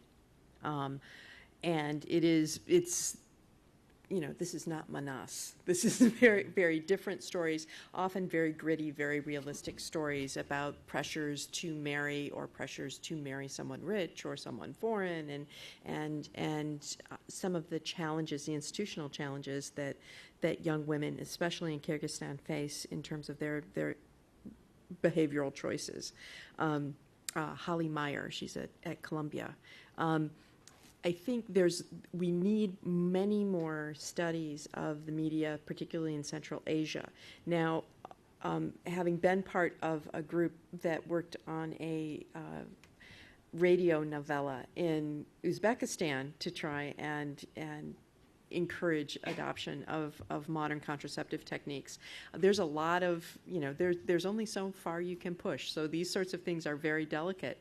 But I think that one of the things that is perhaps missing, and again, when you have state control of the media in the Russian Federation, there isn't a lot of opportunity, and I don't think we're going to see a Russian Will and Grace anytime soon. But I think that part and parcel of this comes out of literature, it comes out of film, and that the rise in the arts now has some transformative potential there that can potentially be harnessed by more democratic forces and have a huge impact. And again, it's getting at people in their everyday lives. It's not an elite policy, because the elite-driven policies, as we found with the Uzbek radio show, really don't go well. I'd just like to add something. I mean, I think this is a really good question, and something we don't have really good a handle on in social science. How much is this sort of networked communication globally among young people really changing the planet? You talk to students nowadays, that is their world. I mean, they come into college just having interacted with people in countries. They played World of Warcraft with each other, and and they've overcome all this time and space. What's not clear to me, and I just throw it open as a question, is how much of this is the sort of James Scott version of hidden resistance to the transcripts of power only, by which I mean, for those who don't follow that literature, there's ways of letting off steam because you don't like authority, and kids don't like authority. So, whether they're Russian or whether they're Middle Eastern or U.S., they get on the same pages and they watch South Park in various forms of translation, which is very funny, by the way. And if you can watch it in a regime that doesn't like, that shuts down South Park because of its anti-Christianity, as happened in the Russian Federation, then it's even more exciting because you've sort of, defied Vlast and you've been able to do this great connection. But I don't know that translates into something that builds institutions or a positive vision of the future or the older forms of collective action that mattered in politics. I'm a bit of a traditionalist, as you heard, Weberian. I think what really matters ultimately is value rationality around which people are willing to sacrifice. This is good. I could totally be wrong. Science proceeds by putting yourself out there and then finding out whether so if in fact, it turns out this generation is radically different in the way they organize, not just negatively, not just Occupy Wall Street or, wanting to get rid of Mubarak, but building institutions on the basis of a new form of networking, I'm going back to the drawing board. I'd be very happy. It'd be interesting. Kathy. But I don't think so. Kathy Cosman, U.S. Commission on International Religious Freedom. I guess not surprisingly, my question is about religion. It's not been mentioned very much as a factor, possibly a new and growing one, of individual and group resilience, identity versus state institutionalization, control, and manipulation. So I think it's an important, relatively new, perhaps, in the post-Soviet situation, an important factor. Yeah, I couldn't agree with you more, and it's a point well taken. It's something that should have been integrated more, and I think that in particular, again, I'm going to go out on a limb here and say that there are studies of religious institutions. There are a lot of studies of religious elites. We understand very little what faith means, especially in the context of the Russian Federation. And, everybody knows the data from the Russian Longitudinal Monitoring Survey that 30% of people who identify as Russian Orthodox don't believe, then answer a question saying they don't believe in God, which is a big challenge in terms of figuring out what does that identity mean and how is that constructed. And so, again, really looking at what everyday people mean when they talk about religion, I think could be extraordinarily useful in understanding how it works within these societies after many years of a non-religious state. Could I come in on that? Mm-hmm. In the part of the world that I've paid some attention to, the North and the South Caucasus, this is, of course, a critical issue, but it doesn't always work out in the way that we might ex ante kind of expect. I'm thinking of the way in which religion gets politicized and even has a role in international relations. That is to say, Georgia's visa-free policy for people who are resident in the North Caucasus was explicitly, from the Georgian perspective, aimed at not only differentiating the North Caucasus from the rest of Russia. North Caucasians themselves do that already. When they go to Moscow, they say they're going to Russia, which is a different kind of way of seeing their own country. But also, from the Georgian perspective, enabling the Hajj. And of course, in the last season, there was plenty of that, charter flights from Tbilisi going out, which is, a real twist to religious practice, belief, linking up with, from the Georgian perspective, geopolitics. And I completely agree we ought to pay more attention to that. Back there. John Birnbaum, I'd like to just jump on that same point that Kathy just made about the importance of religion here in this issue. If we've learned some lessons in the last 20 years, it seems to me one of the lessons that we've learned is we've been blind to what's going on spiritually, religiously, and morally and ethically in these countries. I mean, if we look at the Gorbachev years, how many times he talked about moral and ethical collapse when he severed the relationship between Marxism, Leninism, and atheism in 1988. We just ignored it. It was a remarkable change. There's a recognition on leadership that religion had an important role. Moral and ethical issues were really critical. And I think if we look at this country, this region for the next 20 years, I hope we pay more attention. Professor Buckley, I was particularly interested, all your insights were helpful, but thinking about social resilience, there's so much going on to me that's so exciting on the grassroots level in Russia and Ukraine. Mm-hmm. There's a whole movement, for example, in the Ukraine for Ukraine without orphans. There's a whole movement to adopt 30,000 Ukrainian kids into Ukrainian families to get rid of orphans in Russia. Where's it coming from? It's coming from the churches. And the same thing is happening in Russia now. There's a whole movement in Russia to start a movement, Russia without orphans. And it's being driven by Catholics and Orthodox and Protestants working together on the grassroots level. We need to pay attention to this, folks. It's very important. Yeah.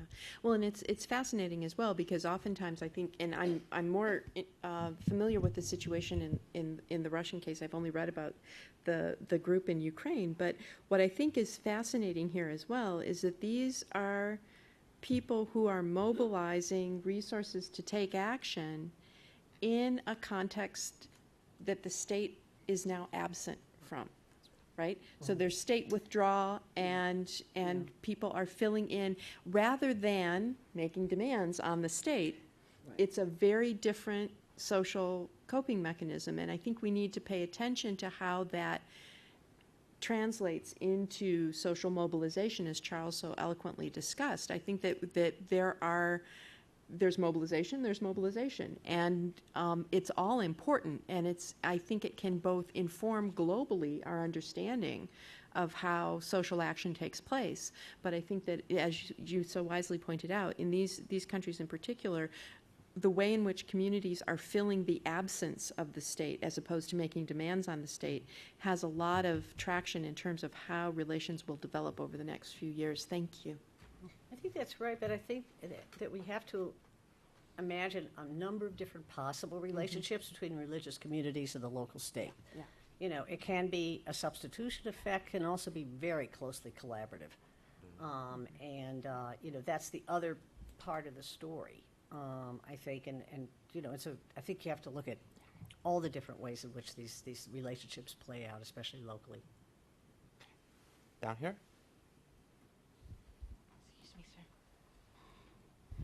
Галима Галиуллина, Челябинsk State University.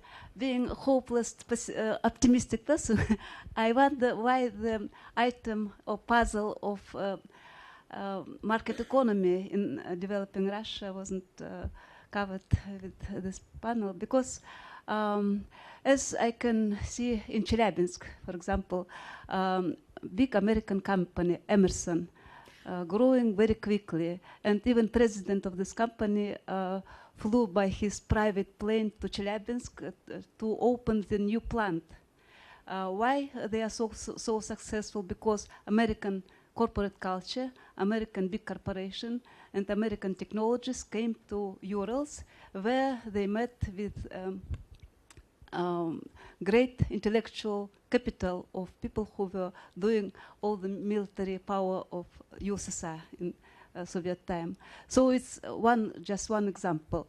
And I think discussing the future of Russia, of modern Russia, maybe it's possible to see this puzzle as maybe the most potential power which will move Russia to more democracy and more market economy, more developed market economy. What do you You know, what occurs to me from a lot of this incredibly great discussion is how these different levels all go together, right? So, I mean, it could be that we have this 2 6-year terms for Putin and not a whole lot changes in the political system. That would not mean nothing changed. I mean, we forget, but under Brezhnev too, things changed quite a lot. The so-called Zastoy era was actually, you know, one of dynamic change from 64 through 82, so the seeds for future regime development are going on all around us in Russia, in any country, even if it looks for a moment as if there isn't a specific way for formal institutions to change. Religion is another source of the values and the perspectives that can make a difference. I mean, I think globalization does matter. So I think maybe where I'm stuck a little bit as a scholar trying to think it all through is that I still think you have to collect taxes, you have to have some kind of bureaucracy that's reasonably dependable in order to do that, or field armies, or enforce even basic laws. And so far, human beings haven't invented a way to have a state that doesn't include those things. And because those things are there, it's difficult right now to see how Russia will escape the trap of a kind of low equilibrium state, you know, very corrupt, inefficient, and unable to be consistent about property rights. That, of course, inhibits some of these experiments from going further than they would, because it depends on a particular bargain in a particular location. And many investors are waiting on the sidelines because they don't really want to go further than an experiment until they have confidence they can go further. Having said that, it is absolutely true what you say, that interactions across the globe between entrepreneurs or scientists or scholars, and this is something Charles said too, are creating new communities that are transnational, and they are sharing experiences. And because of the technology and the media, as was pointed out by the previous questioner, that's happening more quickly. So let's not be too dogmatic. I mean, maybe there are ways that social change in Russia can be happening a little more quickly than some skeptics think.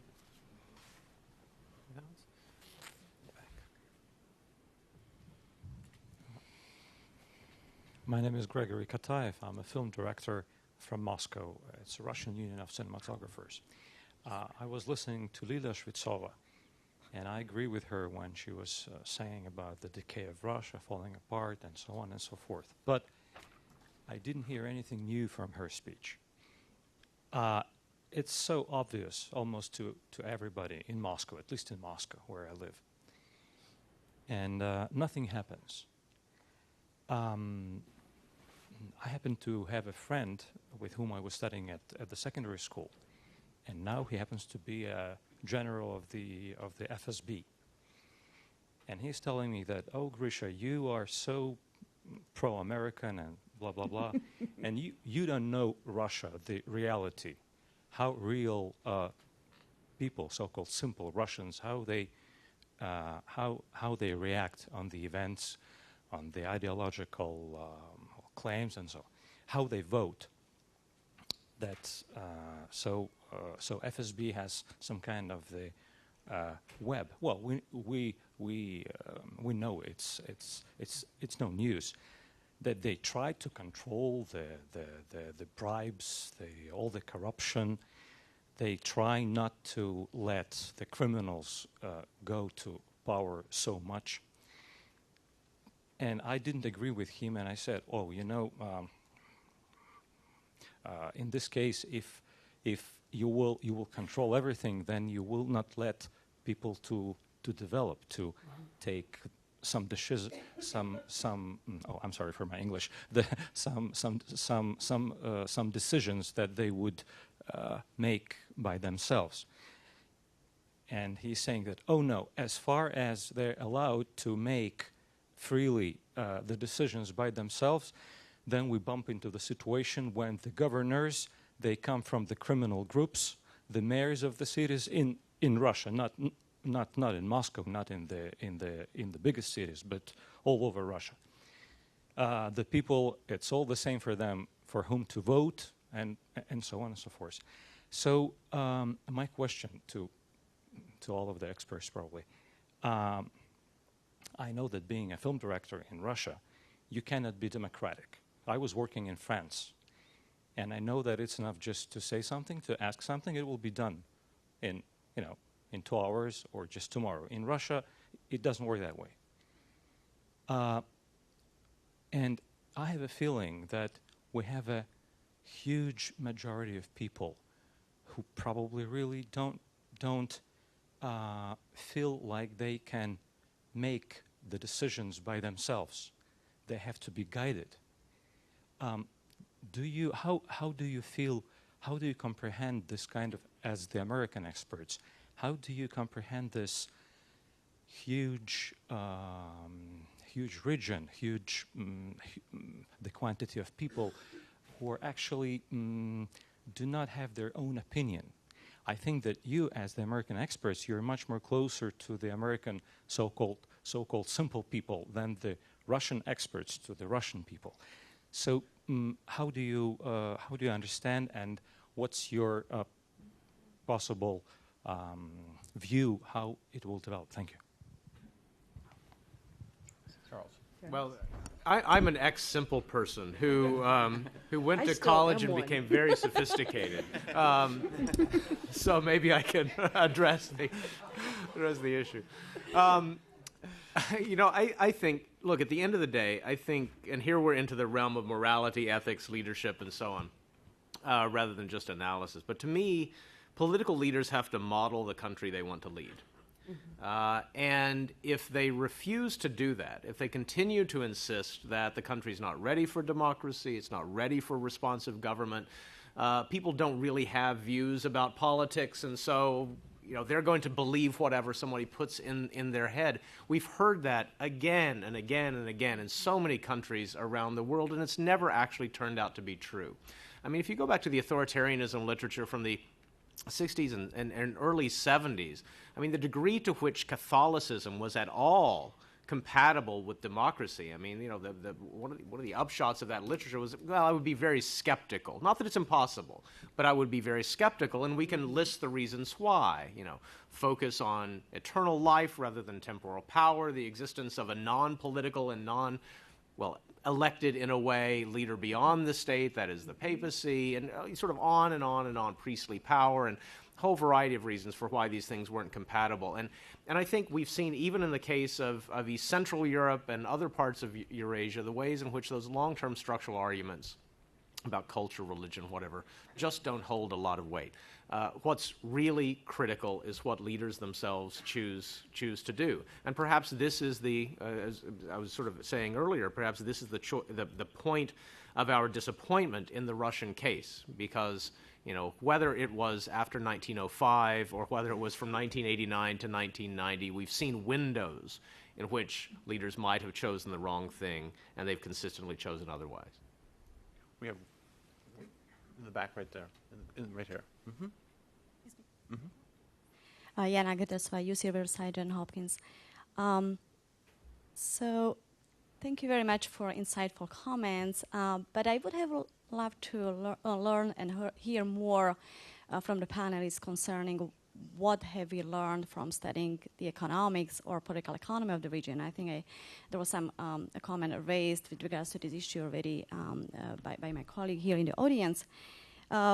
Particularly, and what lessons have we learned, which could be useful not only to study the region, but also for other fields of subfields, political economy. As a former Val student, I think it's very important that we engage other areas of political science. And what I have in mind here that we as political scientists, I think we haven't really paid enough attention, or maybe not studied seriously, that what we've seen in the region are these emerging models, new models of capitalism, going beyond geopolitical considerations. You have the state model of capitalism in Russia. You have these very unique models of financial capitalism in East Central Europe, where you have financial systems dominated by foreign financiers, which is a very unique feature of capitalist economies. And I think we haven't really paid close attention to those aspects.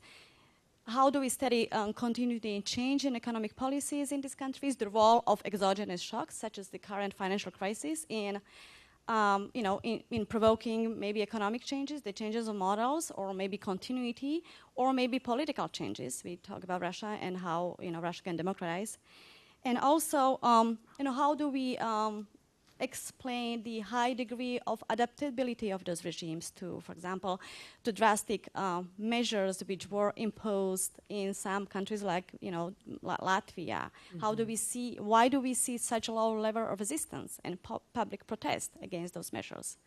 And so on all these questions, I'd like to hear what the panelists think, how we can move forward, and why we have really paid close attention to studies in contrast with economies or other disciplines. Thank you. Do we all want to talk? I'll start out by saying that the economy of my life was central planning and state ownership of the means of production. Once they started doing capitalism,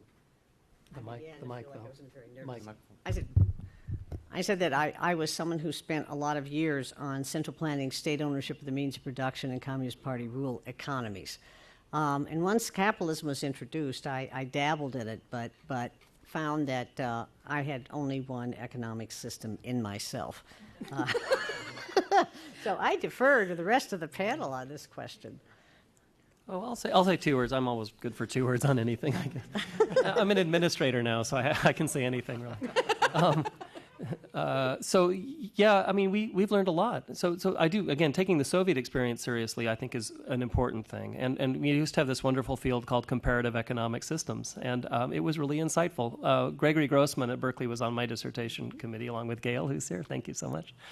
And I had great, as you see, some great teachers. And it was really crucial for me, because when I got into the field, I had a sense for what it meant to try to organize efficiency in a non-market context, and the crazy struggles, at Gosplan about how to try to do that went on all through the Soviet period. And that, I think, without that kind of training, it was really difficult to understand the structural problems that were bringing the plan system down.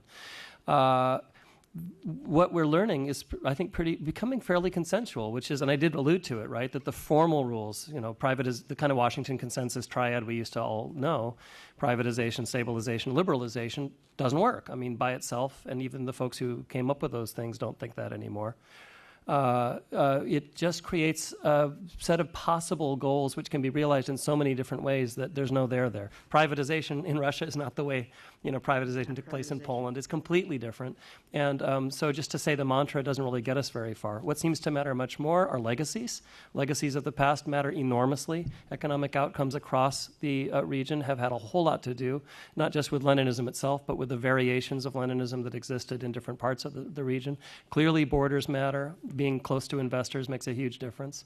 And then having said that, and I did try to answer it a little bit with the previous question, it's a mistake to see Russia, for example, or any post-Soviet state as a kind of unvariegated story of disaster, right? I mean, Russian economy in particular has been growing very strongly until the crisis. It's picked up again. Russia's completely transformed from what it looked like in 1999, and anyone who doesn't realize that hasn't been to the country. And that's another reason why when we're talking about sources of stability or potential distress, you know, for a lot of people who kind of came into the job market in the Putin era and did reasonably well and now find themselves in pretty, you know, reasonably nice accommodations and with lots of entertainment and other things to do, life just isn't that awful anymore. It's not great. And, you know, it could be a lot better. And people are very worried throughout Russia in all strata of society about whether the future can be sustained on the basis of a petrostate or with the corruption that exists. But there's no denying that the economic changes have taken place basically because of globalization. So what you have is a mixed picture, right? We can't go back to the simple verities of the past because they are too simple. We have legacies interacting with globalization. And then we have ideas about the economy that are floating around that could make a difference if they're organized and people start to act on them. Just one tiny point to follow up on what Steve said is that it is a huge mistake, I think, to simply dismiss everything. There is no rule of law. Institutions aren't working, and everything's corrupt, and everything's awful. There's just one tiny little bit of information with a project that I'm starting with Catherine Henley at Wisconsin, and we're looking at the business economic environment performance surveys from the World Bank. And what I find fascinating is the fact that for small and medium-sized firms, their perceptions of courts and the efficacy of courts actually improves if they go to court. It's the ones that don't go to court that think the courts don't work at all. When they go to court, their perceptions are like, yeah, you know, it works pretty well. We do ourselves a disservice, I think, sometimes by forgetting the incredible institutional complexity that exists within these economies. There are places where people do feel that they have structures that they can rely on and utilize to serve their economic endeavors. There are other places where they cannot. What's most problematic in a very simple way is that the rules of the game are completely unclear.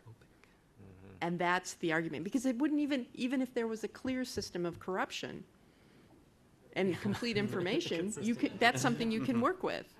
And that makes it extraordinarily challenging, but really terrific to have people like you with your background interested in those questions.